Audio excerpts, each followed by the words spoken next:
अरे बेटा, ये डीजे नहीं जेसीबी है। ये खोद के उलट दे और अपने आवाज से कहार दिमाग पलट दे। डीजे अरुण बाबू।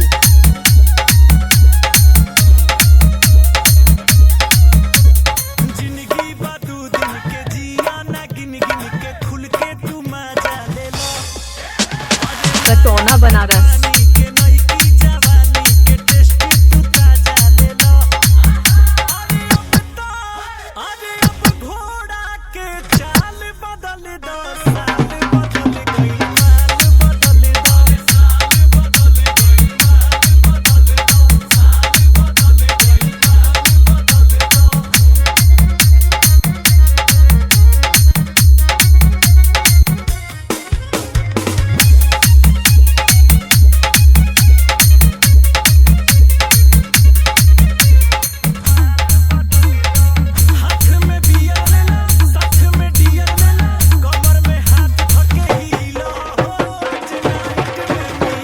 डीजे अरुण बाबू।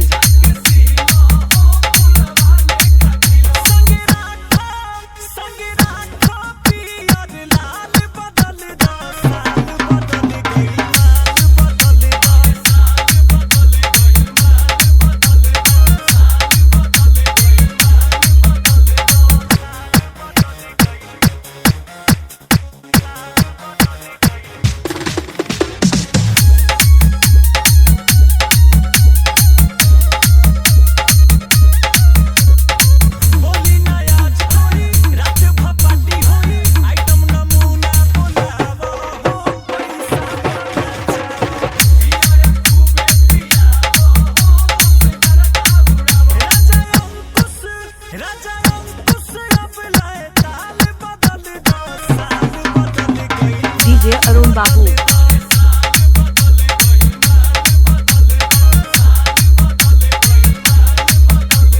कटौना बनारस।